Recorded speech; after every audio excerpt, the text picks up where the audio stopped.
ধন্যবাদ। আমার আসলে জয়েন করিনি, এরা আসলে ক্লাস তো করবে না।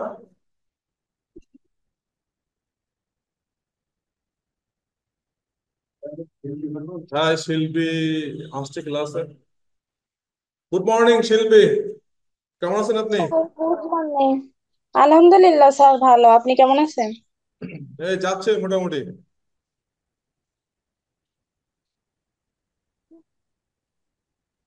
পড়াশোনার কি অগ্রগতি? স্যার মোটামুটি ভালো। রোজা চলছে তো একটু সমস্যা হচ্ছে। তাই তো দেখতেছি, কেউ আসতেছে না।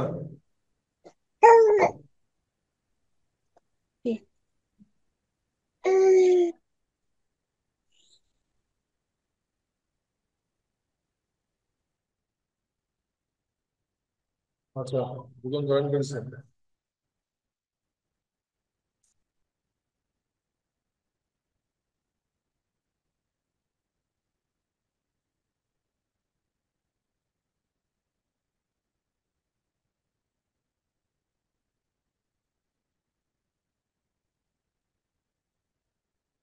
আচ্ছা, রনি আসছে, তারপর চন্দন আসছে, তারপর শিল্পী তো আছেই। আচ্ছা, আমরা একটা প্রশ্ন নিয়ে আগের দিন আলোচনা করেছিলাম, হচ্ছে গিয়ে, আপনার নটাবেল আর্টিস্ট এবং দিয়ার art work from home and aboard, এইটা দিয়ে আমরা হচ্ছে করেছি। আজকে আমরা হচ্ছে করব আর্ট অফ ইথিক্স। ঠিক আছে, এটা নিয়ে আলোচনা করব। কারোর যদি কোনো সমস্যা থাকে অবশ্যই বলবেন, তাহলে মানে ডিসকাস করতে খুবই সুবিধা হবে।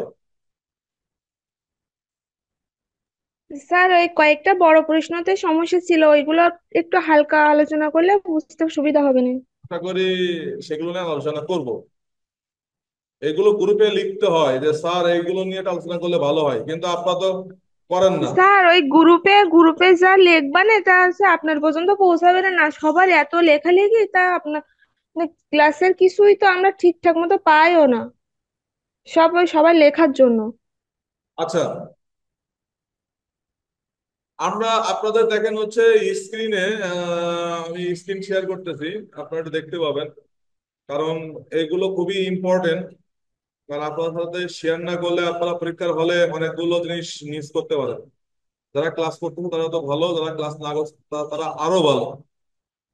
কারণ ক্লাস না করলে তো কিছু করার নেই। প্রশ্ন দেখতে পাচ্ছেন পাচ্ছেন না? শোনেন, এখানে কেউ চুপ করে থাকবেন না, কথা বলতে হবে। কারণ যেহেতু আমরা এখন ছবি টবি আঁকতেছি না আমরা। স্যার দেখা যাচ্ছে। জি, আপনারা কথা বলবেন, তাহলে আমাদের জন্য খুবই ভালো হয়। কারণ আমাদের জি এইগুলো নিয়ে স্যার। হচ্ছে কথা বলতে হবে। এখান থেকে অনেকগুলো প্রশ্ন আপনাদের আসবে। সেই ক্ষেত্রে কিন্তু পরবর্তীতে বলা যাবে না স্যার প্রশ্ন বাদে নিয়ে করেনি ও করেনি, আর কি। যা জানেন এক একজনের উত্তর দেবেন। কারণ একজনের কথা আর একজনের সাথে মিলবে না। কেন মিলবে না? সে দেখা গেল যে তার নিজের মনের ভাব দিয়ে প্রশ্ন করেছে, আর একজন তার মনের ভাব প্রশ্ন করেছে। এই জন্য দেখা গেল সবার কথা যদি আমরা শুনি, তাহলে কি হবে, সবার কথাই সবাইকে মনে থাকবে। পরীক্ষার হলে লিখতে গেলে সুবিধা হবে। এটা কোনো মুখস্থ বিদ্যা না, এটা আপনাকে বুঝতে হবে, পড়তে হবে। তাহলে মনে করেন এনাফ। মুখস্থ করতে গেলে এই জিনিস আপনি মনে রাখতে পারবেন না। এই এমন একটা মানে ভয়ঙ্কর সাবজেক্ট যে মুখস্থ করতে গেলে মনে থাকে না। যাই হোক, আমরা প্রথম প্রশ্নে আসি। আপনার দেখেন ক বিভাগে আছে হচ্ছে এখানে মার্ক হচ্ছে আপনার 20 মার্ক, তারপরে 30 মার্ক, তারপরে হচ্ছে 40 মার্ক। অর্থাৎ 20 মার্ক বলতে প্রত্যেক প্রশ্নে হচ্ছে আছে 2 মার্ক করে। প্রথমে লেখা আছে লোকশিল্প কাকে বলে। আপনাদের মধ্যে কে বলবে লোকশিল্প কাকে বলে? স্যার আমি বলি জি, অবশ্যই। যে লোকশিল্প হলো এমন একটি শিল্প যেগুলো কোনো নির্দিষ্ট ব্যক্তির সৃজনশীলতা নয়, বরং একটি জনগোষ্ঠীর ঐতিহ্যের ধারক। ওকে, ধন্যবাদ, ভালো কথা বলেছেন। আর কেউ? সবাই কথা বলতে হবে। স্যার গ্রামীণ শিল্প। শোনেন, লোকশিল্প কাকে বলে, এটা কিন্তু কাকে বলে, লোকশিল্প কাকে বলে এটা এক লাইনে বলা যাবে না। অবশ্যই আপনাকে 2 থেকে 3 লাইনে বলতে হবে, যে কারণ এখানে কিন্তু 2 মার্ক।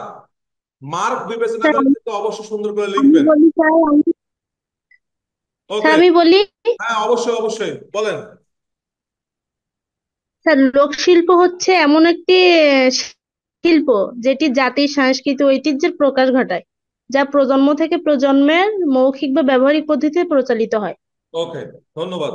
দেখছেন, দেখেন তিনজন কিন্তু মানে একটা জিনিসে কিন্তু খুব সুন্দরভাবে উপস্থাপন করতেছেন। কেউ এক কথায় উপস্থাপন করতেছেন, কেউ দেখেন 5 লাইনে, কেউ 3 লাইনে।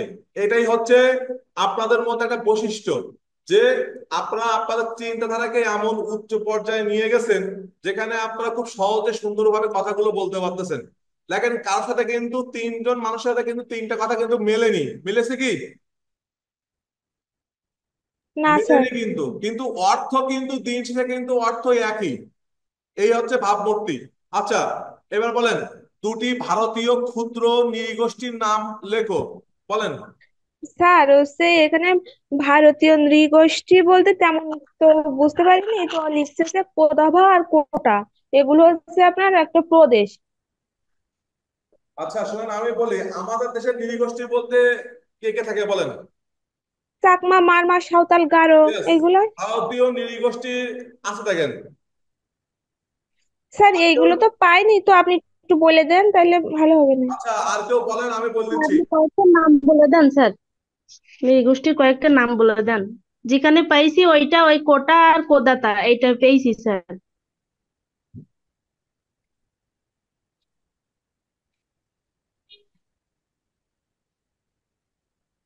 দেখেন, আমি প্রথমে বলি, দুটি বলতে হচ্ছে চাকমা, ওদের দেশেও চাকমা আছে, ঠিক আছে, মারমা আছে, তারপর এমনকি সাঁওতালও আছে, এমনকি গারোও আছে।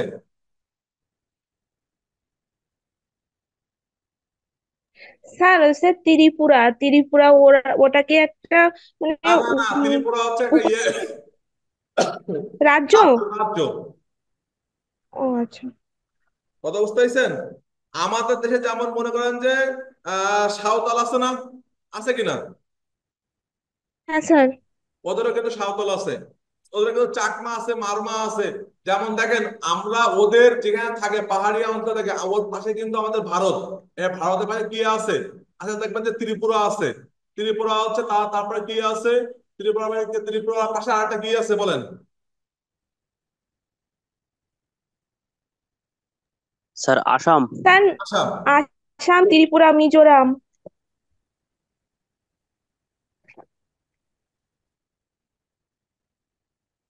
আচ্ছা, এরপরে আমরা যাই, মোটিভ কি বলতে পারেন? স্যার মোটিভ হচ্ছে যা মানুষকে কার্যে প্রবৃত্ত করে। আর কোনো কিছু?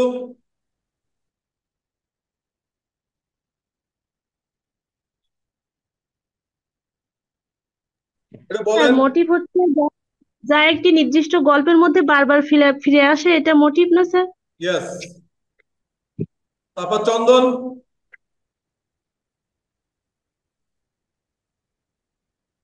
না স্যার, কিছু বলতে পারবো না। আচ্ছা শোনেন, আমি বলি মোটিভ কি। স্যার এটা আপনি একটু বলে দেন।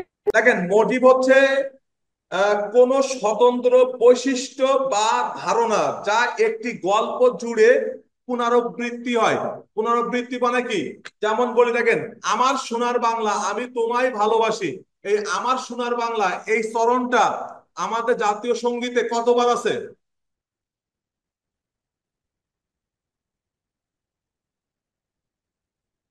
কতবার আছে বলতে পারেন? না না স্যার, স্যার। আছে তো অনেকবার, কিন্তু সেভাবে গোনা আর হয়নি। আমরা তো সোনার বাংলাটা গাই হচ্ছে কি আচরণে, আচরণের ভেতরে দেখবেন যে 3 বার আছে, আমার সোনার বাংলা আমি তোমায় ভালোবাসি। এইটা কিন্তু এক ধরনের মোটিভ। কারণ কি, কোন গল্প, কোন নাটক, কোন কিছুর ভিতরে এমন একটি শব্দ বা লাইন থাকে যেটা পুরো গল্পকে একটা বেস। আমরা যেমন ঘরের জন্য যেমন কি বলি, এটা খুঁটি না হলে কি হবে, নড়ে পড়ে যাবে না। এরকম একটা গল্প এবং একটা হচ্ছে কোন নাটক, প্রত্যেকটা জিনিসের একটা করে মোটিভ থাকে। বলে না, যেমন দেখেন, এই যে ক্রাইম সিন যেটাকে বলা হয় ক্রাইম সিন, এই ক্রাইম সিনের একটা তো মোটিভ থাকে। মোটিভ থাকে কিনা বলেন? মনে করেন আপনার হাতে আপনার বন্ধুর একটা গ্যাঞ্জাম বেঁধেছে, এবার যে কোনো কারণে তারা গ্যাঞ্জাম বেঁধেছে, বাচ্চা কিনা? ওই যে ধারণা বা চিন্তা যে ওকে আমি, ও আমাকে একটা বাজে কথা বলিছে, এই বাজে কথার জন্য হতে আমি মানে মারামারি করতেছি, এই ক্ষেত্রে কিন্তু আপনার কিন্তু একটা মোটিভ থাকে। এই মোটিভটাই হচ্ছে আপনার হচ্ছে মূল গল্পের একটা অংশ বিশেষ, যা দিয়ে সবকিছু তৈরি হয়, একেই বলে মোটিভ। আবার এই মোটিভটাই আবার গল্পের ভিতরে দেখবেন যে বারবার বারবার বারবার ব্যবহার করা হয়, ওই একটা শব্দ, একটা লাইন, এটাকেই বলে। যাই হোক, এবার দ্বিতীয় কথা আসি, সংস্কৃতি বলতে কি বোঝায় বলেন?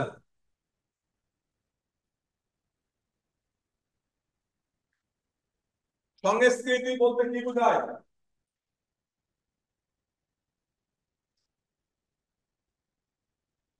জানেন কি?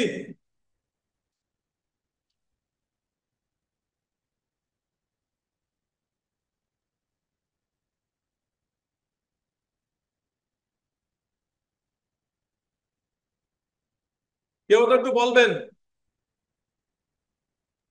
স্যার সংস্কৃতি হলো এমন এক কৌশল যার মাধ্যমে স্যার সে তার উদ্দেশ্য চিরতার্থ করে। আর কেউ?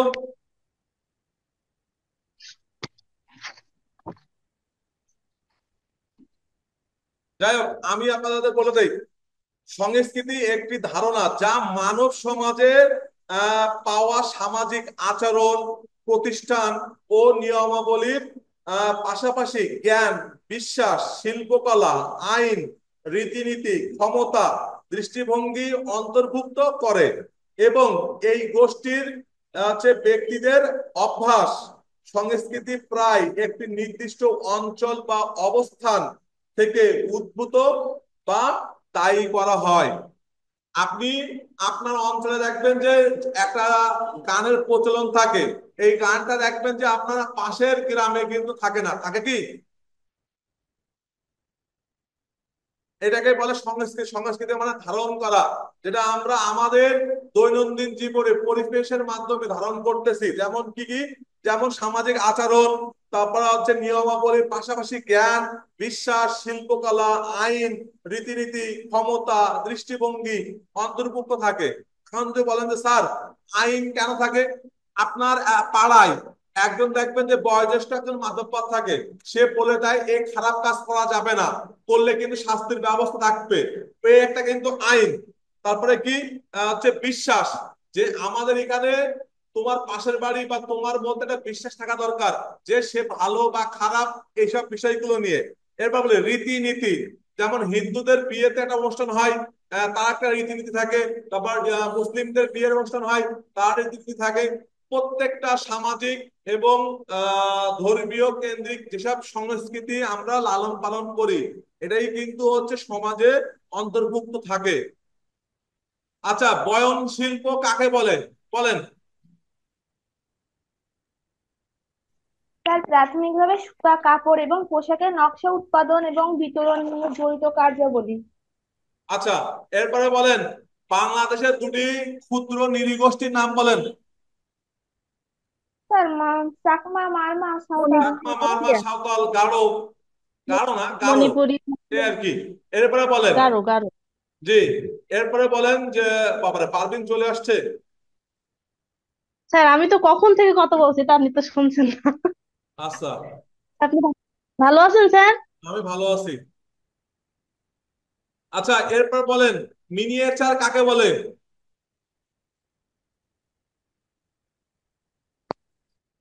দ্রুত বলেন, দ্রুত বলেন, এগুলো সব আপনারা পড়িছেন। স্যার মিনিয়েচার শব্দের অর্থ লাল মেঠো সিঁদুর। লাল মেঠো সিঁদুর দিয়ে পুঁথির অভ্যন্তরে সপল পরিসরে যে ক্ষুদ্র আকৃতির চিত্র অনুকৃত হয় তাই মিনিয়েচার। আর কেউ?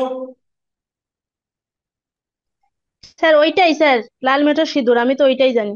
হ্যাঁ হ্যাঁ, বুঝিনি। স্যার ওইটাই, মিনিয়েচার উনি যেটা বললো ওইটাই। তাহলে আমি একটু ভালো করে বলি। জি স্যার। মিনিয়েচার শব্দটি এসেছে ল্যাটিন শব্দ মিনিয়ার, যার অর্থ হচ্ছে রেড কালার, ঠিক আছে, থেকে, যার অর্থ হচ্ছে লাল মেঠো সিঁদুর। মিনিয়েচার শব্দের অর্থ লাল মেঠো সিঁদুর। মধ্যযুগে ইউরোপ লাল মেঠো সিঁদুর দিয়ে পুস্তক বা পুঁথি চিত্র প্রচলন ছিল। এভাবে হাতে লেখা পুস্তক বা পুঁথি অভ্যন্তরে সপাল পরিসরে যে ক্ষুদ্র আকৃতির চিত্র বা অনুকৃতি করা হতো সেটি হচ্ছে মিনিয়েচার পেইন্টিং নামে পরিচিত। ক্লিয়ার? স্যার এই সম্পূর্ণটাই কি লেখা লাগবে 2 আবার মার্কের জোরে জন্য? বলবেন। স্যার বলছি এই সম্পূর্ণটাই কি লেখা লাগবে 2 মার্কসের জন্য? শুনেন, আমি বলি 2 মার্কের জন্য আপনি আপনার মনের ভাবকে যদি 5 লাইনেও চলে যায় তো সেটা একটা সমস্যা না।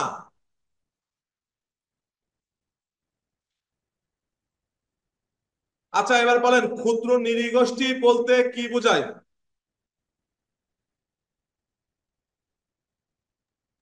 স্যার স্যার দেশের ক্ষুদ্র অভ্যন্তরে নিয়োজিত বসবাসকারী জনগোষ্ঠীর বাইরে অন্যান্য উপজাতির বসবাসকে ক্ষুদ্র নৃগোষ্ঠী বলে।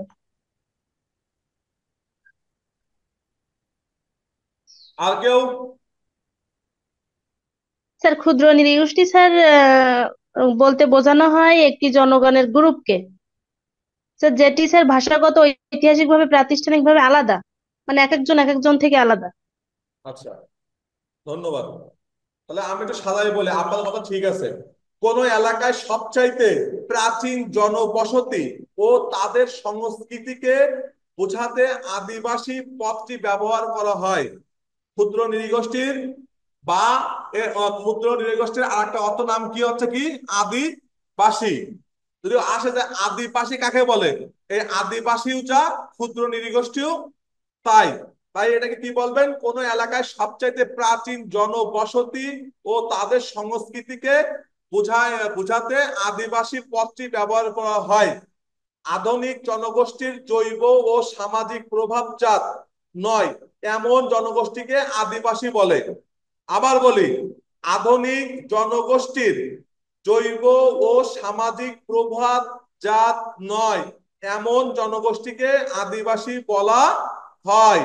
উপজাতি এমন জনগোষ্ঠী গুলোকে বোঝা যারা আলাদা রাষ্ট্র গঠন করতে পারেনি কিন্তু নিজস্ব একটি আলাদা সংস্কৃতি গড়ে তুলতে সমর্থন হয়েছে। এরা কিন্তু আলাদা কোনো রাষ্ট্র গঠন করতে পারেনি কিন্তু তাদের ভিতরে কিন্তু একটি সংস্কৃতি গড়ে উঠেছে। এই যে যারা আদিবাসী, এরা যে জামা কাপড় পরে, আপনারা কি তাই পরেন? না না স্যার। স্যার। এবার বলি, ওরা যে শাড়ি পরে সেই শাড়ি কি আপনারা পরেন, কোনোদিনও পরেছেন? না স্যার, ওভাবে তো পড়া হয় না, ওরা তো অন্যভাবে পড়ে। দেখেন, আমি বলি ওদের শাড়ি কিন্তু ওরা যেভাবে পরে মানে একটু অন্য স্টাইলেই পরে, আপনারা দেখেছেন হয়তো ছবিতে বা ভিডিওতে। আপনারা কিন্তু ওই শাড়ি কিন্তু কিনতে পাওয়া যায়, ঠিক আছে? শাড়ি, তারপরে থ্রি পিস, তারপরে এরকম ধরনের লুঙ্গি জামা কাপড়, তারপরে হচ্ছে পায়জামা পাঞ্জাবি, সবই পাওয়া যায়। এগুলো বেশি পাওয়া যায় হচ্ছে আপনার কক্সবাজারের দিকে, ওখানে বেশি এদের জিনিসপত্র পাওয়া যায়। যাই হোক, কোনোদিন গেলে অবশ্যই চেষ্টা করবেন জিনিসগুলো দেখার, ভালো লাগলে নিয়ে আসতে পারেন, না লাগলে না, এই আর কি। আফ্রিকান নৃগোষ্ঠীর দুটি আচার অনুষ্ঠানের নাম লেখো, বলেন। স্যার মারিকার ইরুলা।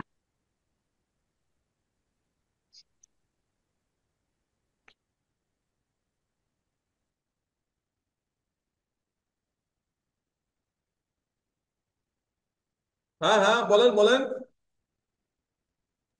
স্যার মারিকা আর ইরুলা স্যার, ওকে, দুইটা ধন্যবাদ। আছে। এরপরে আসেন প্রতীক। প্রতীক বলতে কি বোঝায়? স্যার নির্দিষ্ট চিহ্ন। স্যার, কোনো কিছু নির্দেশ করার জন্য বা বোঝানোর জন্য যেটি ব্যবহার করা হয় স্যার। আর কিছু?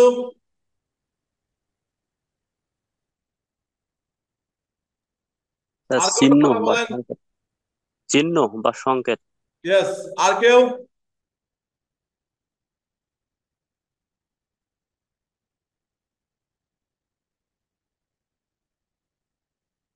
আচ্ছা, আমি একটু আপনার সহজে বলে দেই। দেখেন, প্রতীক ইংরেজি শব্দ হচ্ছে সিম্বল, যা বাংলায় বলা হয় প্রতি শব্দ হলো হচ্ছে কি প্রতীক। এটি ইংরেজি শব্দ গ্রিক শব্দ ক্রিয়াপদ সিম্বালিঙ্গন থেকে এসেছে। আবার এই সিম্বালিঙ্গন শব্দের অর্থ হচ্ছে একত্রে ছুঁড়ে মারা। এর বিশেষ সিম্বল যেটাকে বলা হয়, এক কথা বলে টোকেন বা নির্দেশন, যেটা আপনারা বললেন। তাই সুন্দর করে বলতে গেলে প্রতীক বলতে বোঝায় প্রতীক শব্দের ইংরেজি অর্থ, বা সরি, বা হচ্ছে এ প্রতীক শব্দের ইংরেজি অর্থ হচ্ছে সিম্বল। আর এর সিম্বলের পারিভাষিক শব্দ হচ্ছে প্রতীক, যেটা গ্রিক শব্দ সিম্বালেঙ্গন থেকে এসেছে। যা এই শব্দকে যদি অর্থ করা হয় তাহলে বলা হয় কি, এক্ষেত্রে ছুঁড়ে মারা। আবার বিশেষত্বে এই সিম্বলকে টোকেন বা নির্দেশন বলা হয়। আচ্ছা, এবার বলেন আচার ও অনুষ্ঠান সম্পর্কে বর্ণনা করো। আচার কি, অনুষ্ঠান কি, একটু বলেন। এ কিন্তু খাবার আচার না। আচার হচ্ছে স্যার রীতিনীতি, সমাজের রীতিনীতি। ইয়েস। অনুষ্ঠান।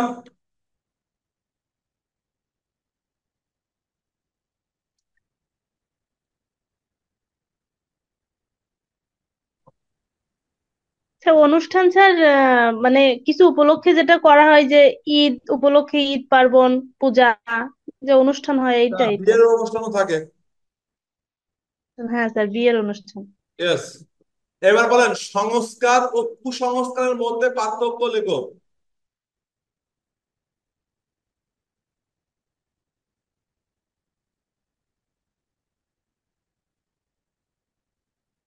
কিছুদিন আগে পরীক্ষা দিচ্ছেন এই প্রশ্নে, এত তাড়াতাড়ি ভুলে গেলে হবে? আপনাদের খাতা কেন দেখা হয় না জানেন? শুধুমাত্র এসব কারণে যে আপনারা দেখে দেখে মেরে দেওয়া লোক।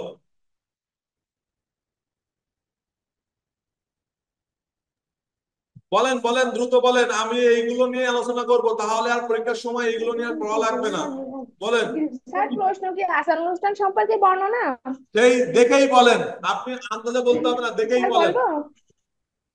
স্যার মানব জীবনের বস্তুগত দিকের সঙ্গে আচার অনুষ্ঠান নিবিড় সম্পর্ক রয়েছে। মানুষ তার কর্মজীবনে আচার অনুষ্ঠানকে সমান গুরুত্বপূর্ণ মনে করে। মানুষের মাঝে পূর্বসূত্রে কিছু প্রথা চলে আসছে, তার কিছুর বৈজ্ঞানিক ব্যাখ্যা পাওয়া যায়, আবার অন্যগুলো সম্পূর্ণ ভিত্তিহীন। তবে মানুষের মনের বিশ্বাস অবিশ্বাসের মাধ্যমে লোকায়ত আচার অনুষ্ঠানের পরিবর্তন ঘটে। আচ্ছা, স্যার এটাই লেখি। এবার সংস্কার একজন বললে বা কুসংস্কার একজন বলেন।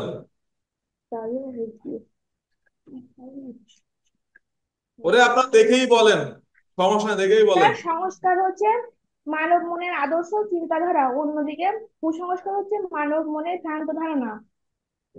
সংস্কারের বৈজ্ঞানিক ভিত্তি রয়েছে, অন্যদিকে কুসংস্কার সম্পূর্ণ মানব মনের কাল্পনিক বিষয়।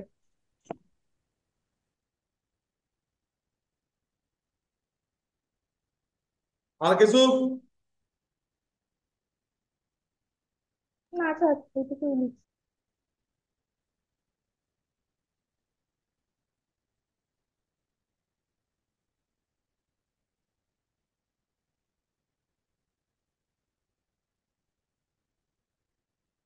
আচ্ছা, এরপরে বলেন নকশি কাঁথার বৈশিষ্ট্য উল্লেখ করো। নকশি কাঁথার বৈশিষ্ট্য লেখেন।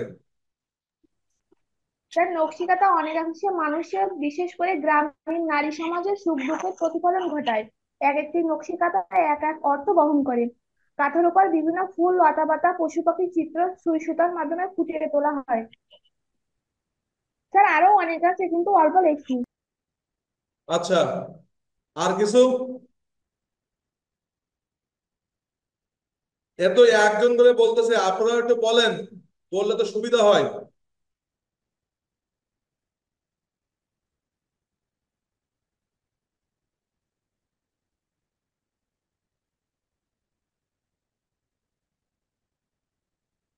নকশিকাঁথা তৈরির সুতা কাপড়ের পাড় থেকে সংগ্রহ করা হয়।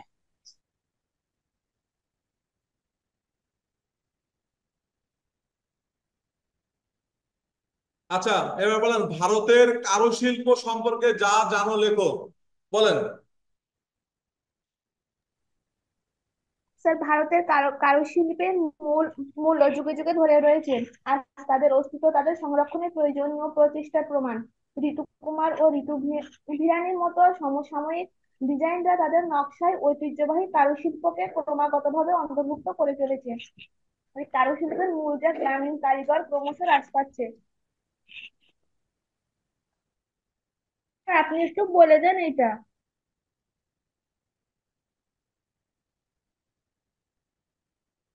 দেখেন, মূলত ভারতের কারুশিল্প আপনার বিভিন্ন অংশে ভাগ করা হয়। এক হচ্ছে মধ্যপ্রদেশের কারুশিল্প, এক হচ্ছে বিহারের কারুশিল্প, দুই ও তিন হচ্ছে রাজস্থানের কারুশিল্প, তারপরে গুজরাটের কারুশিল্প, আসামের কারুশিল্প, দক্ষিণ ভারতের কারুশিল্প এবং আজকের কারুশিল্প। এর মধ্যে বলি, মধ্য প্রদেশের কারুশিল্পের মধ্যে কি কি আছে? মধ্যপ্রদেশ রাজ্যটির সংস্কৃতি, ঐতিহ্য এবং বাংলা সরি সবচাইতে গুরুত্বপূর্ণ ভাবে শিল্পের এক প্রাণবন্ত মিশ্রণ। প্রতিটি বুনন, তুলির আঁচড় ও ছাঁচে তৈরি ধাতুর টুকরো সমৃদ্ধি ইতিহাস এবং মনোমুগ্ধকর লোক কাহিনীতে নিমজ্জিত একটি গল্প বলে। আমাদের দেশের বৈচিত্র্যময় ঐতিহ্যের প্রতি শ্রদ্ধা নিবেদনকারী এই হস্তশিল্পী কারুশিল্পীদের কিছু সেরা উদাহরণ 10টা তালিকা করেছে। ঠিক আছে? যেমন হস্তশিল্পের মধ্যে তাঁতের ক্ষেত্রে সবচেয়ে বিখ্যাত কারুশিল্পের মধ্যে একটি, এটা কিন্তু আপনার বিহারের বা না বিহার সরি এটা মধ্যপ্রদেশের একটা হস্তশিল্প, যেটা সবচেয়ে বেশি জনপ্রিয় সেটা হচ্ছে কি তাঁত শিল্প। এখানে কি হয়, ব্লক প্রিন্ট, ভেরু, গড়ের বাঘ, নন্দনা এবং বাটিক প্রিন্ট গুলো তাদের হচ্ছে জটিল নকশা ও কালজয়ী আবেদনের জন্য আলাদা। এবার বলি, ব্লক প্রিন্ট বলেন, বোঝেন ব্লক প্রিন্ট? হ্যাঁ স্যার। ব্লক প্রিন্ট কি বুঝেন? জি স্যার, বুঝি। বলেন দিন কি? স্যার, কাপড়ের উপরে যে ব্লক মানে কাঠের ছাপ দিয়ে দিয়ে ছাপ দিয়া স্যার। Block print. এবার বলি, বাটিক প্রিন্ট বোঝেন? বাটিক জি স্যার, বলেন। বুঝি। স্যার, বাটিক প্রিন্ট হচ্ছে স্যার কাপড়ে এই ছোট মানে সুতো, ওই কাঠির সাথে সুতো পেঁচিয়ে, জি। তাই মানে অনেকগুলো পেঁচিয়ে পেঁচিয়ে গুটি গুটি করে স্যার সেই সব শুদ্ধ আপনার ওই আহ, রঙের ভিতরে চুবানো হয়, তারপরে আপনার ওইগুলা মানে সেগুলো আর রং হয় না, ঠিক যেগুলো আছে, বাঁধা থাকে আপনার সেগুলো। কথা একদম 100% ঠিক আছে। এটা হচ্ছে আপনার মানে খুব ভালো বলেছেন।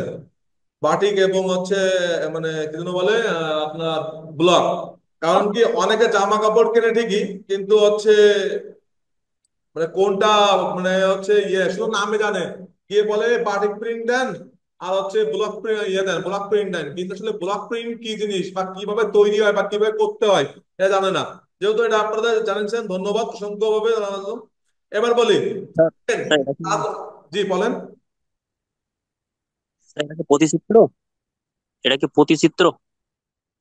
এটা প্রতিচিত্র না, এটা হচ্ছে কি আপনার জামা হোক, গেঞ্জি হোক বা শাড়ি হোক, মূলত ব্লক প্রিন্টটা করা হয় শাড়ির উপরে।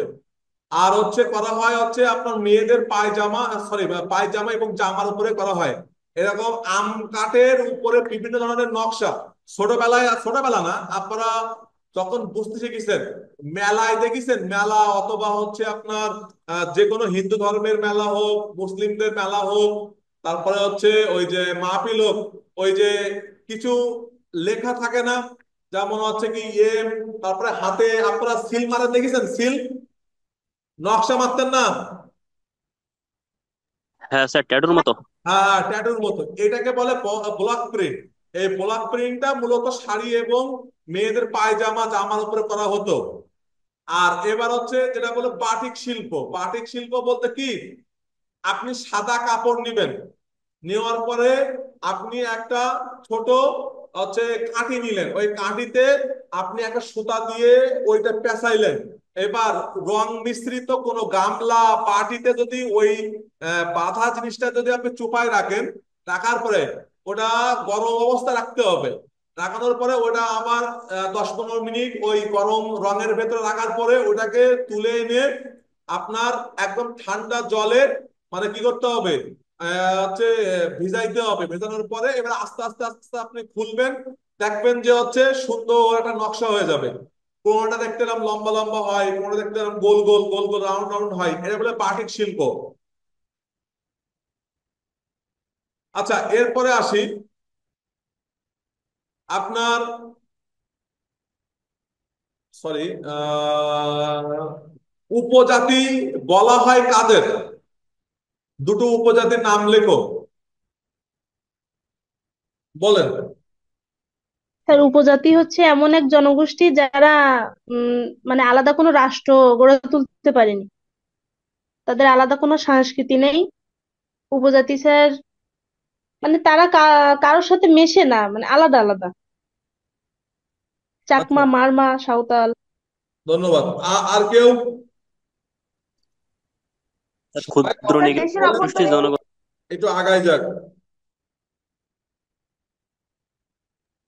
স্যার দেশের অভ্যন্তরে বসবাসকারী জনগোষ্ঠীর বাইরের অন্যান্য উপজাতির বসবাসকে ক্ষুদ্র নৃগোষ্ঠী বলে।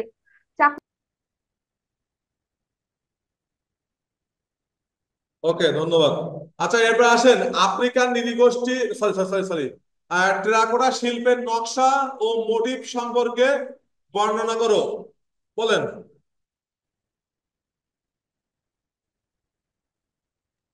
স্যার টেরাকোটা বলতে মাটি এবং জলের একটি পোড়ানো মিশ্রণকে বোঝায়, যা একটি ভবনের বাইরে বা অভ্যন্তরে অকাঠামোগত বা কাঠামোগত ক্ষমতায় ব্যবহার করা হতে পারে যেতে পারে। এটি আচ্ছা, ছাদের এটার সাথে টাইলস মোটিভের পদক। কি সম্পর্ক? স্যার বলবো, হ্যাঁ, অবশ্যই অবশ্যই। এটি ছাদের টাইলস পদক মূর্তি ইত্যাদি ছোট স্থাপত্যের বিবরণে ব্যবহৃত হতো। সাধারণত মাটির তৈরি নকশা আগুনে পুড়িয়ে বা রোদে শুকিয়ে বিভিন্ন স্থাপনায় কারুকাজ করা হয় বা সৌন্দর্য বর্ধনের জন্য টেরাকোটা নকশা করা হতো। এই টেরাকোটা এক একটা এক এক কাহিনী বর্ণনা করে। ধন্যবাদ। আর কেউ আছেন?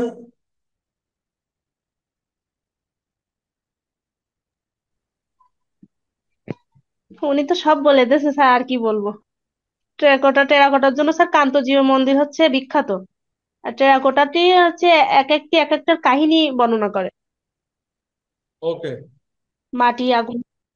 আচ্ছা, এরপরে আসি প্রতীকের 5টি প্রতিশব্দ লেখো।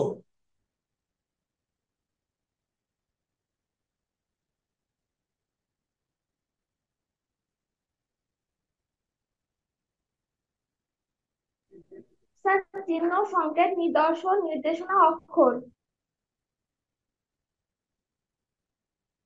আর কেউ?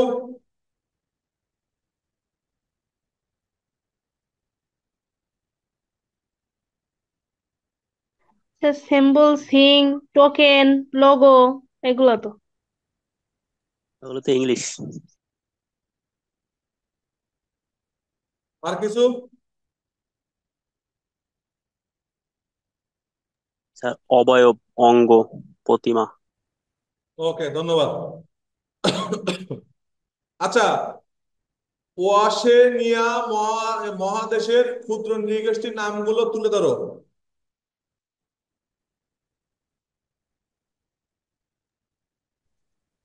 স্যার ক্ষুদ্র নিচে Papua New Guinea, টেনগা, Yes? Nauru, তুয়াল।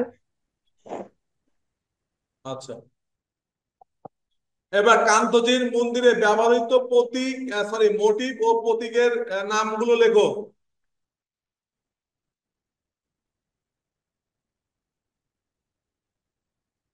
Sir এটা একটু আপনি বলে দেন।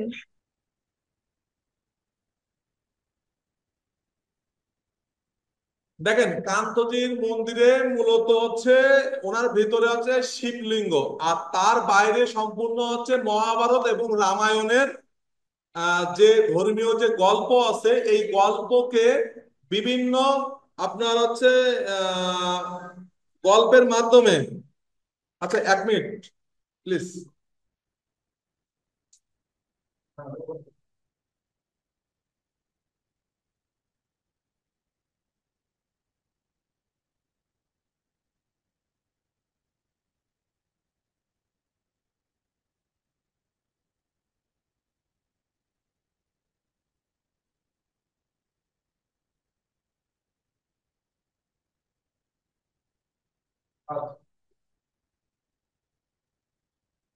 আচ্ছা, দুঃখিত। এবার বলি, হ্যাঁ, কান্তজির মন্দির মূলত হচ্ছে ধর্মীয় মানে করেন যে বিশ্বাসের উপরে এটা তৈরি। এটা দিনাজপুরে কান্তজির মন্দিরের অবস্থান। এটা অনেক পুরাতন একটা নিদর্শন। যারা রাজশাহীতে গেছেন, রাজশাহী দিনাজপুরে এটা হচ্ছে আপনার এখনো পর্যন্ত আছে। এটা মূলত হচ্ছে হিন্দু ধর্মের একটা মন্দির বিশেষ। এই এর দেয়ালে আপনার কিছু দেবদেবীর যে ছবি এবং গল্প আছে। আপনারা হয়তো রামায়ণ এবং মহাভারতের গল্প হিন্দু মুসলিম, হিন্দু তো জানেনই, মুসলিমরাও অনেকে, ইসলাম ধর্মের মানুষও জানেন। এখানে সেই সব গল্পের অনুকৃতি, মানে গল্পটাকে সুন্দর সুন্দর টেরাকোটার মাধ্যমে ওই মন্দিরের গায়ে অবস্থান রাখা আছে। এবার যদি বলেন স্যার এখানে মোটিভ কি, মোটিভ হচ্ছে কি, যাকে কেন্দ্র করে এই টেরাকোটা গুলো তৈরি হয়েছে সেটাই হচ্ছে মোটিভ। এখানে ধর্মীয় অনুভূতির উপর কেন্দ্র করেই আপনার এই হচ্ছে প্রতীকগুলো বা টেরাকোটা গুলো তৈরি হয়েছে। এই এক কথায় বলতে গেলে এটা ধর্মীয় মোটিভ। তাই এই নিয়ে বেশি কিছু মানে ভাবার দরকার নেই। কান্তজির মন্দির যদি পড়ে, যদি বলে টেরাকোটা সম্পর্কে আলোচনা করো, তাহলেও মনে করবেন যে এটা হচ্ছে রামায়ণ এবং মহাভারতের যে ধর্মীয় কাহিনী আছে তার আলোকে এই টেরাকোটা গুলো তৈরি করা হয়েছে। আর এটাই হচ্ছে তার মোটিভ। কথা ক্লিয়ার?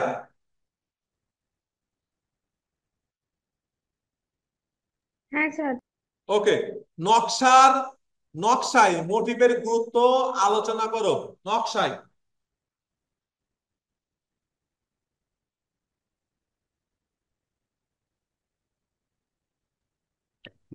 স্যার মোটিভ হলো একটি আলংকারিক ছবি বা নকশা, বরাবর বিশেষ করে বারবার একটি প্যাটার্ন তৈরি করে। উদাহরণ, ঠিক আছে। রঙিন হাতে আঁকা মোটিভ বা সরু বোঝগুলিকে শোভিত করে। Yes, লেপ yes, কাঁথা, ধন্যবাদ। আসন কাঁথা দেখেন আমি আরো সহজ ইত্যাদি। ভাবে বলি। আপনারা একটু এটা দেখেন, আপনারা যদি বোর্ডে দেখতে পাচ্ছেন কিনা, দেখতে পাচ্ছেন কি বোর্ডে?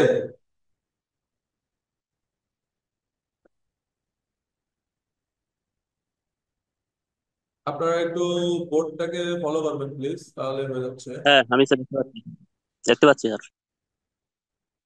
আচ্ছা, আপনারা বোর্ড দেখতে পাচ্ছেন? ওকে। দেখেন, আচ্ছা আসলে মোটিভ হচ্ছে কি বারবার ফিরে আসে। সেটা গল্প হোক, কোনো নকশা হোক, বা কোনো কাহিনী হোক। দেখেন, মনে করেন এই হচ্ছে আপনার একটা নকশার একটা ছক। আপনাদের দুটো নকশা আঁকানো হয়, একটা হচ্ছে কি জিওমেট্রিক, আর একটা হচ্ছে কি আপনার ফুল লতা পাতা এবং কোনো পাখির সম্মুখে বা পাখির সমন্বয়ে বা কোনো প্রাণী দিয়ে যেটা ছবি আঁকানো হয়, নকশা হয়। এবার দেখেন, আপনি যখন এখানে দুটো ছবি আমরা আঁকবো, আপনার খেয়াল করে বুঝতে পারবেন দুটো বডি আমি দিলাম। প্রথমটা আমরা আঁকবো কি জিওমেট্রিক, আর একটা ফুল লতা পাতা। এবার এর ভেতরে মোটিভ কেন দরকার, কি জন্য দরকার, কেন বারবার ফিরে আসে, আর কেন এর সাথে সম্পর্ক যুক্ত। দেখেন, আমরা যখন এটাকে ভাগ করি, তখন চারটে ভাগ করতেছি, তাহলে এই একটা, এই একটা, এই একটা, এই একটা, সেম ফিরে আসতেছে।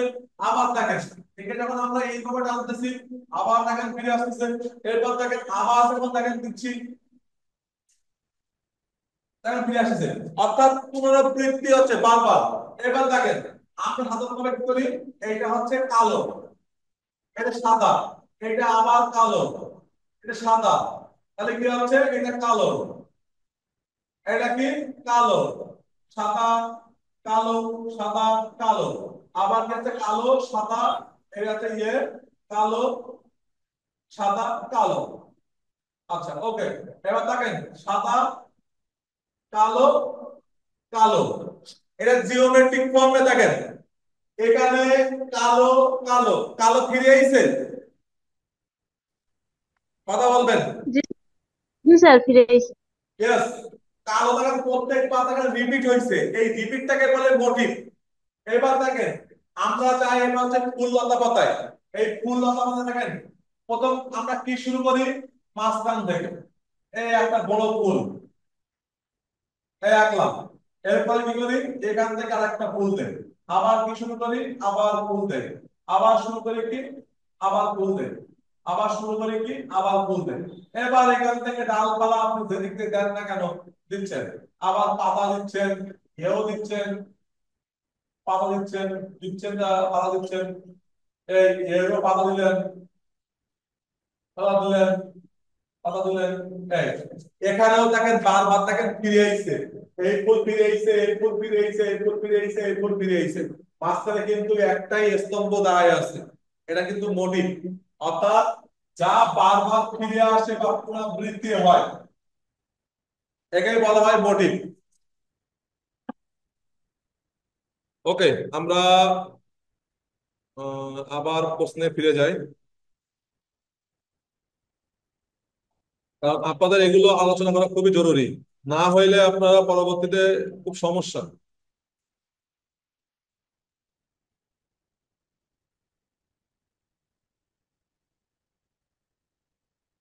এইগুলো প্রশ্নগুলো যদি আপনারা যদি সলভ করতে পারেন তা মনে করেন এখান থেকে 50% প্রশ্ন পাবেন।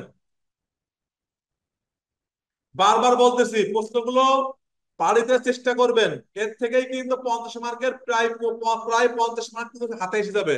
এই হাতে এসে যাওয়া প্রশ্ন যদি আপনারা যদি না পড়েন, এর মতো ব্যর্থতা পৃথিবীতে নেই। তাই পরীক্ষা হলে গিয়ে যদি বলেন যে স্যার ও বাদিনি, ও করেনি, তা করেনি, এটা আপনাদের ব্যর্থতা।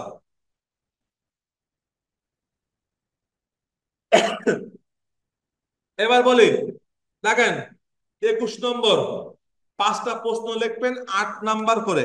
অলরেডি কিন্তু এখানে 8 নাম্বার মানে কি, একটা ব্রড কোশ্চেনের কিন্তু বড় একটা অংশ। দেখেন চারুশিল্প ও লোকশিল্পের মধ্যে পার্থক্য। এবার বলেন চারুশিল্প কি আর লোকশিল্প কি, তাহলে পার্থক্যটা বোঝা যাবে। বলেন, একজন বলবেন চারুশিল্প আর একজন বলবেন লোকশিল্প, কে বলবে চারুশিল্প, কে বলবে? স্যার, চারুশিল্প তৈরি করা হয় তার নান্দনিক নান্দনিক মূল্যের জন্য। আর লোকশিল্প? স্যার, লোকশিল্প তৈরি করা হয় তার সাংস্কৃতিক তাৎপর্যের জন্য। ওকে, গুড। আর কেউ? স্যার ওটাই। 6 জন পার্টিসিপেন্ট আপনারা, দ্রুত বলেন।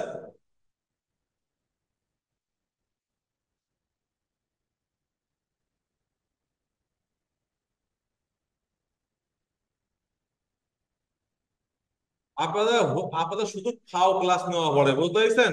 আপনাদের হাতের কাছে শিট থাকতে তাই আপনারা উত্তর দিতে পারেন না, দেখে বললেও তো পড়াটা হয়ে যায়। বলবো। জানি স্যার না বাবু চারুকলা আপনারা কি করে খাবেন, আপনারা চারুকলা ছেলেমিলে মানুষের পড়াতে মনে পারবেন কিনা সৌন্দর্য। তাও তো আমার সন্দেহ হয়। স্যার বলবো এবার।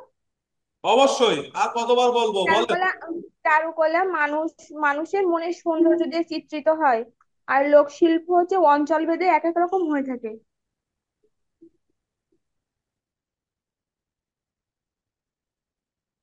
আচ্ছা, আর কেউ? স্যার আরো আছে, ওগুলো কি বলবো? হ্যাঁ হ্যাঁ, সব বলেন। স্যার লোক শিল্প আপনি বিভিন্ন বলতে থাকেন, গোষ্ঠী আমরা ভেদে আলাদা শুনতেছি, আলাদা আপনার হয়, শেষ যেমন না হওয়া খাদ্য পর্যন্ত সমাজ, বলবেন। জাতি ইত্যাদি। অন্যদিকে চারুকলার জ্ঞান সকল জাতিগোষ্ঠীর মধ্যে রয়েছে, যেখানে কোনো ভিন্নতা নেই। লোকশিল্প স্থানভেদে মানুষের ঐতিহ্য বহন করে, কিন্তু চারুকলার ক্ষেত্রে এমন কোনো ব্যাপার লক্ষ্য করা যায় না। লোকশিল্প নির্মাণে বিভিন্ন উপাদান ব্যবহৃত হয়, যেমন মাটি, বাঁশ, বেত ইত্যাদি। অন্যদিকে চারুশিল্পে ব্যবহৃত হয় রং, তুলি ইত্যাদি। ওকে, ধন্যবাদ আপনাকে। এবার আমরা 22 নম্বর প্রশ্নে আসি, আফ্রিকা উপমহাদেশের আদিবাসী সম্পর্কে বিস্তারিত লেখো, এটা বলেন একজন, স্যার এই দেখে দেখেই বলেন। আদিবাসীরা মূলত নৃত্য, মানে সবকিছুতে নৃত্য দিয়ে প্রকাশ করে, মানে নাচ নাচ দিয়ে প্রকাশ করে। এটা এটা আপনারা দেখে দেখেই বলেন, সমস্যা নেই।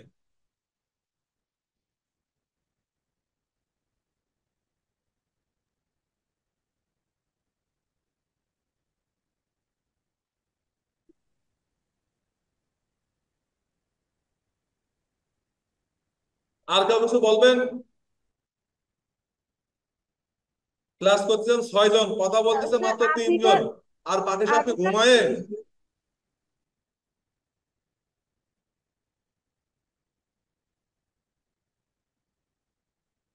স্যার আফ্রিকান আদিবাসীরা সম্পূর্ণ সবকিছু তার নৃত্য দ্বারা প্রকাশ করে।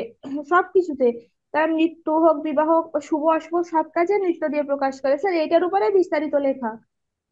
জি।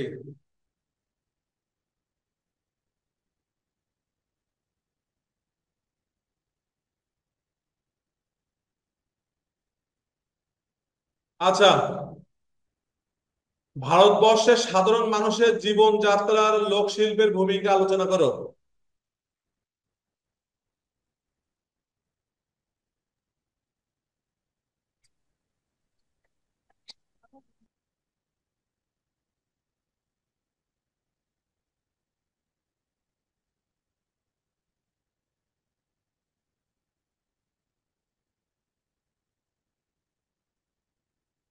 কোনো কিছু বলবেন?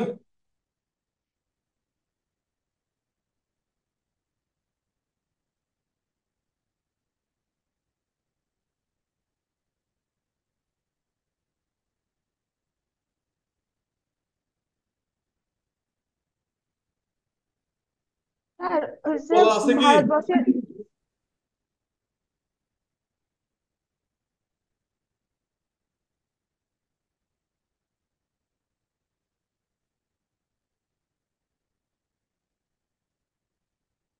যাই হোক, আপনাদের বিষয়গুলোতে নিয়ে আর কিছু বলার নেই আমার, বুঝেছেন? পড়াশোনা তো করতেছেন না, বোঝা বোঝা যাচ্ছে। দেখে দেখে বলবেন, তাও বলতে পারেন না। যাই হোক, 24 নম্বর প্রশ্নে আসেন। হালখাতা বলতে কি বুঝায়? স্যার এখানে হচ্ছে একটা বাকি থেকে এসেছে, ভারতবর্ষের সাধারণ মানুষের জীবনযাত্রায় লোকশিল্পের ভূমিকা আলোচনা করো। স্যার এইটা একটু হালকা বলে দেন, এটা পারিনি লিখতে। কোনটা? ভারতবর্ষের সাধারণ মানুষের জীবনযাত্রা? হ্যাঁ স্যার, আচ্ছা, এই জীবনযাত্রায় তথ্যগুলো লোকশিল্পের আমি ভূমিকা। আপনাদেরকে পাঠিয়ে দিচ্ছি, আপনারা এই 24 নম্বরটা বলেন। হালখাতা স্যার বলতে কি হালখাতা বোঝায়? হলো স্যার হালখাতা হলো পহেলা বৈশাখে বা বাংলা ক্যালেন্ডারের প্রথম দিন। জি। প্রথম দিন একটি নতুন মাত্রা, যেটির মাধ্যমে বাঙালি, স্যার ওই যে দোকানদার, বাঙালি ব্যবসায়ী দোকানদার, এরা একটি উৎসবের মাধ্যমে তাদের দেনা পাওনা, উম, দেনা দেনা পাওনা টাকাগুলো জনগণের কাছ থেকে নিয়ে হিসাব থাকে। করে, হিসাব রাখে। জি স্যার। আর কাছে যেটা ওই বলবেন। হালখাতা উৎসবের ভিতর দিয়ে প্রতিষ্ঠিত, আপনার অনুষ্ঠিত হয়, মিষ্টি মুখ করাই যারা হয়। বসে আর কিছু হ্যাঁ বলবেন? আমি তো স্যার এটুকুই এরকমই লিখছি। আচ্ছা শোনেন, আমি বলি, হালখাতা কোনো কিছু পড়ার কিছু নেই। ছোটবেলা থেকে আপনারা পড়ে আসছেন যে আব্বু আব্বু যখন বাইরে যায়, অমুক দোকানে যখন বাকি থাকে তখন এমনি হালখাতা হয়। এবার বলি, হালখাতাটা আসলে মূলত কোথা থেকে সৃষ্টি হয়েছে? ঠিক আছে, দেখেন, হালখাতা বলতে বোঝায় যে বছরের প্রথম দিন। এটা হচ্ছে বাংলা, যেহেতু আমরা বাঙালি, বাঙালিদের বছরের প্রথম দিনকে কি বলা হয়? পহেলা বৈশাখ। এই পহেলা বৈশাখ, এটা কিন্তু কোনো ধর্মীয় কিছু না। আমি বলতে ভালো করে বোঝেন। পহেলা বৈশাখটা মূলত পয়লা দিনকে কেন্দ্র করে, আর এটা বৈশাখ মাসের প্রথম দিনকে বলা হয় পহেলা বৈশাখ। এই দিনটা প্রতি বছরকে একটা শুভ দিন মনে হয়। কারণ কেন? আমার 365 দিন মানুষের খারাপ ভালো যাবেই। যাওয়ার পরে মানুষের বছর যখন চলে যায়, তা সে ধনী হোক গরিব হোক, প্রত্যেকটা মানুষ বলে, হে সৃষ্টিকর্তা, পরের বছর যেন আমার দিনটা যেন ভালো যায়। ঠিক আছে? তাই প্রথম দিনকে প্রত্যেক ধর্মের মানুষ একটা সুন্দরভাবে দেখে। এই দিনকে যারা ব্যবসায়ী আছেন, তারা মূলত একটা হাল খাতা, অর্থাৎ আগের যে দিনের যে বাকি আছে, ওইগুলো আপনারা এই দিনকে একটা সুন্দর একটা অনুষ্ঠানের মাধ্যমে কিছু মিষ্টি দান, তাদের মাধ্যমে মানুষের কাছ থেকে কিছু মানে অর্থ তারা নিয়ে নেয়। কেন নেয়? তারা তাদের কাছে পাওনাদার হিসাবে তাদের কাছে পায়। এই হালখাতাটা মূলত হচ্ছে কি, প্রথম দিন থেকেই শুরু হয়, আবার শোধ দেয়, আবার শুরু হয়, আবার শোধ দেয়। এটাই হচ্ছে হালখাতা হচ্ছে বলতে বোঝায়। আর হালখাতার নতুন, এখানে বলছে হালখাতার শিল্প ঐতিহ্য তুলে ধরো। হালখাতা শিল্প বলতে বোঝায় কি, প্রত্যেক ব্যবসায়ী প্রতিষ্ঠান এই পয়লা বৈশাখের দিনকে হালখাতার সূচনা ঘটায়। এই দিনে একটা শুভ দিন থাকে, সবাই সব ধর্মের মানুষ এই দিনটাকে শুভ দিন মনে করে। এই দিনে মানুষ, প্রত্যেক দোকানদার বা ব্যবসায়ী মানুষগণ তাদের পাওনাদারের কাছ থেকে অর্থগুলো পাওয়ার আশায় একটা অনুষ্ঠানের আয়োজন করে।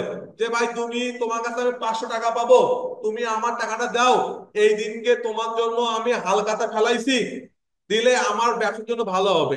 এই একটা শিল্প বা এই একটা ঐতিহ্য, আস্তে আস্তে আস্তে চলে চলে চলে আসতেছে সেই অনেক বছর থেকে। ঠিক আছে, এইটা হচ্ছে হালখাতার ঐতিহ্য বা শিল্প। আচ্ছা, এবার বলি নকশা ও শিল্প ব্যাখ্যায় জাতীয় পতাকার ভূমিকা লেখো। স্যার এটা হচ্ছে পারিনি, মানে জাতীয় পতাকার ভূমিকা, এটা যদি একটু বলেন। এটা তো একদম সহজ প্রশ্ন। প্রথমে বলি, জাতীয় পতাকার নকশাকার কে ছিলেন? কামরুল হোসেন। না। স্যার বাংলাদেশের প্রথম প্রথমে প্রথম জাতীয় থেকে পতাকার শিবনারায়ণ নকশা দাস। ছিলেন শিবনারায়ণ দাস। শিবনারায়ণ দাসের সময়কার প্রথম যে পতাকা ছিল, মানে বাংলাদেশের প্রথম পতাকা ছিল হচ্ছে কি, লাল সবুজের মাঝখানে হচ্ছে লাল, সরি, সবুজের মাঝখানে হচ্ছে লাল একটা গোল বৃত্ত, বৃত্তের মাঝখানে বাংলাদেশের একটা মানচিত্র। এখানে তিন ধরনের কালার ব্যবহার করা হয়েছিল। একটা কি, সবুজ। সবুজটা মূলত আমাদের বাংলাদেশের প্রাকৃতিক সৌন্দর্য, তাকেই সবুজ হিসাবে গ্রহণ করা হয়। আর লালটা মূলত দেওয়া হয় হচ্ছে কিসের জন্য, এটা হচ্ছে শহীদদের স্মৃতিতে, রক্তের জন্য, কারণ যেহেতু দেশটা আমাদের রক্তে পাওয়া, কেউ আমাদের খাও দেয় নাই। ঠিক আছে, ব্রিটিশ আমাদের শাসন করেছে, ব্রিটিশ চলে গেছে, ওই সময়ও আমরা রক্ত দিছি।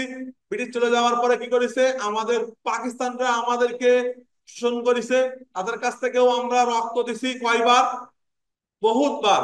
এক হচ্ছে কি 52 সালে ভাষা আন্দোলন, ভাষা আন্দোলনে আমাদের উপর নির্বিচারে গুলি চালায়, ওই সময়ও কিন্তু কি করা হয়, আমরা রক্ত দিয়েছি। 69-এও আমরা রক্ত দিয়েছি, এমনকি 71-এ রক্ত দিয়েছি। রক্ত দেওয়ার ফলে আমরা একটা কি, একটা স্বাধীন দেশ পাইছি। সেই স্বাধীন দেশের রক্তের একটা প্রতিচ্ছবি হিসাবে পতাকার মাঝখানে লাল একটা বৃত্ত করা হয়। এরপরে একটা মানচিত্র, আপনি স্বাধীন করলেন দেশ, এরপরে মানচিত্র কি করলেন, আপনার দেশের মানচিত্রটাই কি করতেছেন, ওই লাল বৃত্তর মাঝখানে আপনি হলুদ রঙের একটা মানচিত্র আঁকতেছেন। অর্থাৎ প্রথমে আমাদের পতাকায় তিন ধরনের রং ব্যবহার করা হতো। এরপরে এই পতাকাকে আবার পুনরায় নতুন করে, যাকে বলা হয় রিকারেকশন বা রিডিজাইন, এটা করা হয় কাকে দিয়ে, বাংলাদেশের নাম করা একজন প্রখ্যাত শিল্পী, যাকে পটুয়া শিল্পী হিসাবেও ধরা হয়, সেই শিল্পী হচ্ছেন কামরুল হাসান। উনি শুধু যে আমাদের জাতীয় পতাকা নকশাকার ছিলেন তাই না, উনি আমাদের মুক্তিযুদ্ধের সময় বিভিন্ন ভূমিকা রেখেছেন, এবং তার হাত ধরে আমাদের জাতীয় পতাকা ও জাতীয় প্রতীক, প্রতীক চিনেন তো, প্রতীক চেনেন? স্যার চিনি। পানিতে বলবো স্যার? হ্যাঁ, প্রতীক বলেন, প্রতীক, প্রতীক আমাদের প্রতীক, বাংলাদেশের প্রতীকের বর্ণনা দেন। স্যার, পানিতে ভাসমান শাপলা, তার উপরে তিনটি পরস্পর সংযুক্ত পাট পাতা, আর দুই পাশে দুটো করে চারটি তারকা চিহ্ন। আচ্ছা। স্যার আর আর বাংলাদেশের ইয়ে, মানচিত্রে, পাটের, স্যার না মানচিত্রে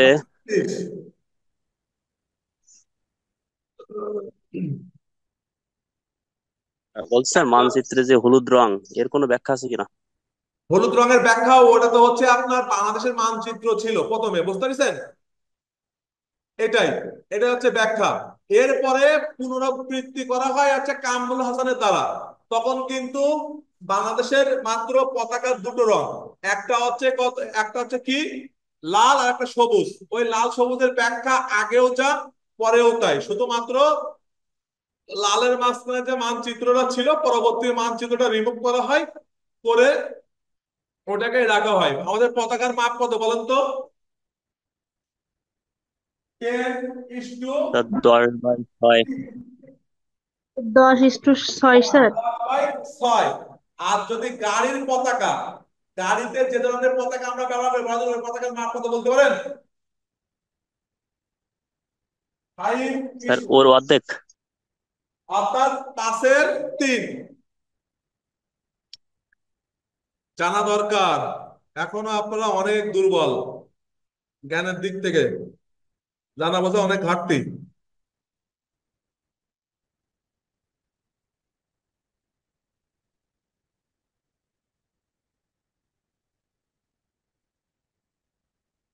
আচ্ছা, মাউরি নৃগোষ্ঠীর আচার অনুষ্ঠান সম্পর্কে লেখো। মাউরি, বলেন।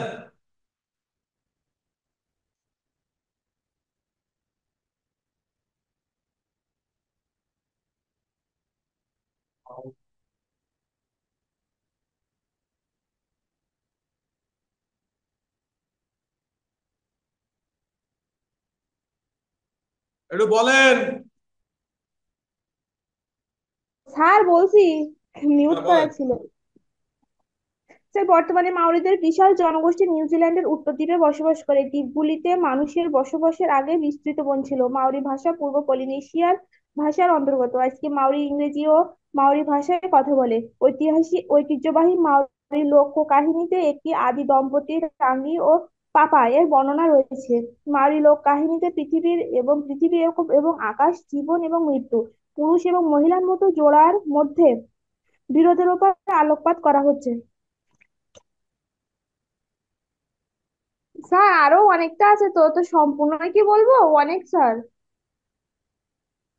অবশ্যই বলেন, আপনি বলেন, সবাই শুনুক। অনেকটা মাওরি তো খ্রিস্টান পড়েনি। ধর্মাবলম্বী। প্রাক সংযোগ মাওরি ধর্ম মানা এবং টাপুর গুরুত্বপূর্ণ ধারণার উপর ভিত্তি করে তৈরি। ঐতিহ্যবাহী ধর্মের পূর্বপুরুষদের পূজা গুরুত্বপূর্ণ ছিল। খ্রিস্টান মাওরি খ্রিস্টীয় ছুটির দিনগুলো উদযাপন করে। ধর্মীয় ক্যালেন্ডার এবং খাদ্য সংগ্রহ ও ফসল কাটার সময় অনুসারে আচার অনুষ্ঠান পালন করা হতো। তবে নির্দিষ্ট কিছু অনুষ্ঠানে মাওরি ঐতিহ্য পালন করা হয়। উদাহরণস্বরূপ, বিবাহ অনুষ্ঠানে বরের একজন আত্মীয় ঐতিহ্যগতভাবে কনের বাবাকে লড়াইয়ের জন্য চ্যালেঞ্জ করে। তারপর কনের বাবা প্রতিদ্বন্দ্বীর কাছে যান এবং তাদের স্বাগত জানানো হয়। মাওরিরা সাধারণত আধুনিক পশ্চিমা ধাঁচের পোশাক পরে, কিন্তু বিশেষ অনুষ্ঠানের জন্য তাদের ঐতিহ্যবাহী পোশাক রয়েছে।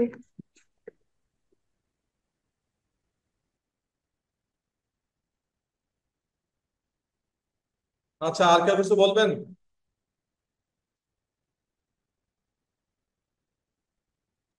না স্যার। আর কয়েকটা তথ্য বলে দেন যার আচ্ছা, উপর বলেন, ভিত্তি করে। বাঙালি ক্ষুদ্র নৃগোষ্ঠীর আচার অনুষ্ঠান সম্পর্কে একটি নাতি দীর্ঘ রচনা লেখো। ক্ষুদ্র নৃগোষ্ঠীর আচার অনুষ্ঠান সম্পর্কে লেখেন, বলেন। স্যার বলছি কি, এই যে মাওরি নৃগোষ্ঠী, এটা যদি স্যার আর কয়েকটা পয়েন্ট বলে দিতেন তাহলে হচ্ছে আমরা একটু বড় করে লিখতে পারতাম, মানে একটু বিস্তারিত ভাবে লিখতে পারতাম।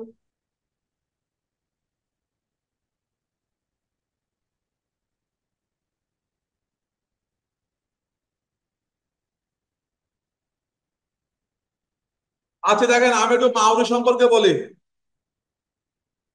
মাউরি হওয়ার অর্থ হলো তাদের মাউরি পূর্বপুরুষদের স্বীকৃতি দেওয়া, শ্রদ্ধা করা, পারিবারিক হচ্ছে জমি দাবি থাকা এবং প্রাপ্তির অধিকার থাকা পূর্বপুরুষদের গ্রামে হচ্ছে টাঙ্গাটা হনুয়া, যাকে এক কথা বলা হয় কি, ভূমির মানুষ। এর অর্থ হলো গোষ্ঠীর সদস্য পদ গ্রহণ এবং গোষ্ঠী সদস্যদের সাথে স্বতন্ত্রভাবে মাউরি চিন্তা ভাবনা ও আচার অনুষ্ঠানের অংশদারিত্বের স্বীকৃতি। মাউরি ভাষা শিক্ষার কিছু পুনরুজ্জীবিত ঘটেছে।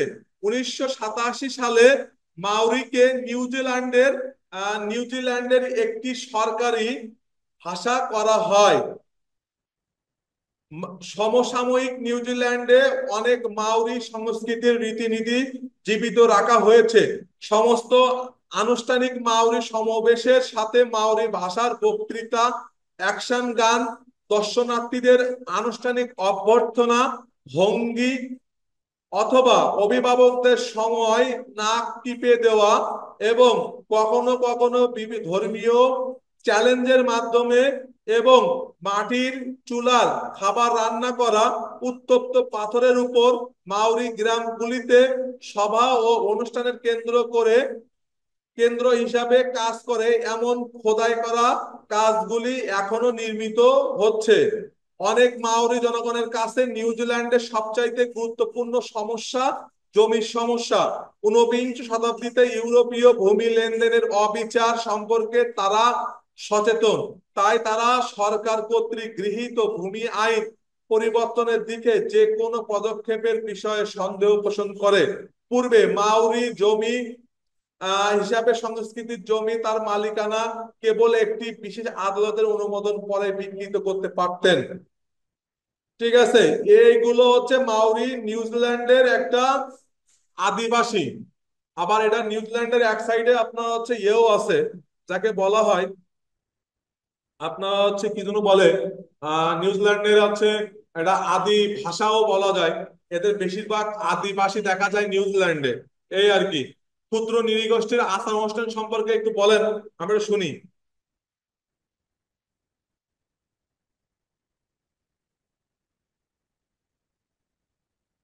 স্যার ওই স্যার ক্ষুদ্র নৃগোষ্ঠী চাকমা মারমা সাঁওতাল স্যার এদের বিভিন্ন অনুষ্ঠান আচার অনুষ্ঠান এগুলো সম্পর্কে বিস্তারিত লেখা।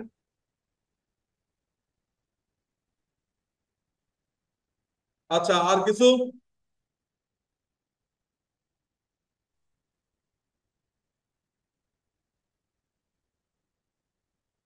আর কিছু বলবেন? আর বাংলাদেশে যতগুলো উপজাতি আছে স্যার এর সবগুলো তো লেখা সম্ভব না, এর ভিতরে কিছু কিছু নিয়ে সবগুলো তাদের। সম্পর্কে আপনাদের বলতে হবে অল্প অল্প করে।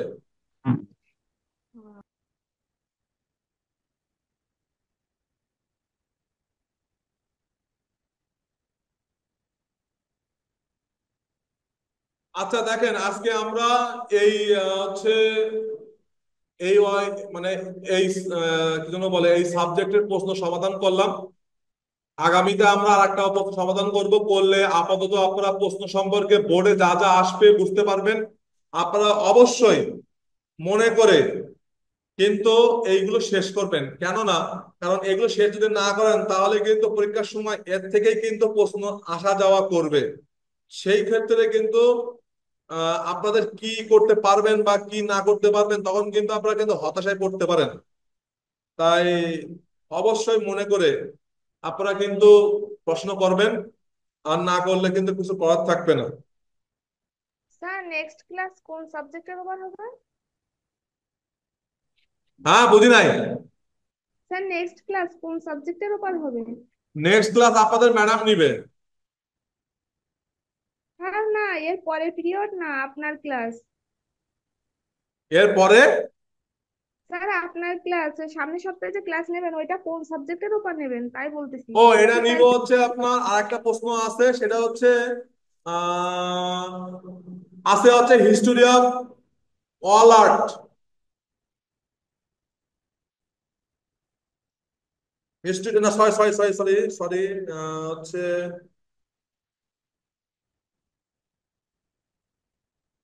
ও অলরেডি তো মনে হয় তিনটে প্রশ্নই শেষ।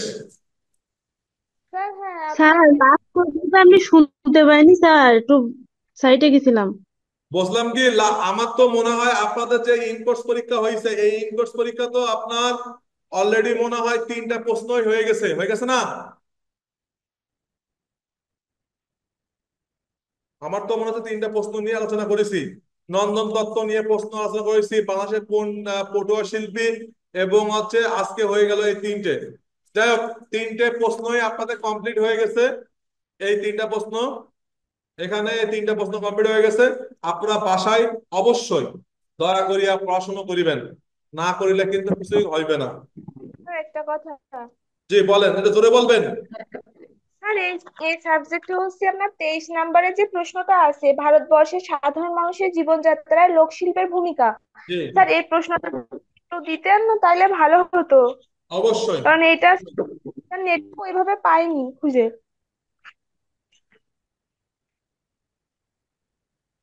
অবশ্যই অবশ্যই,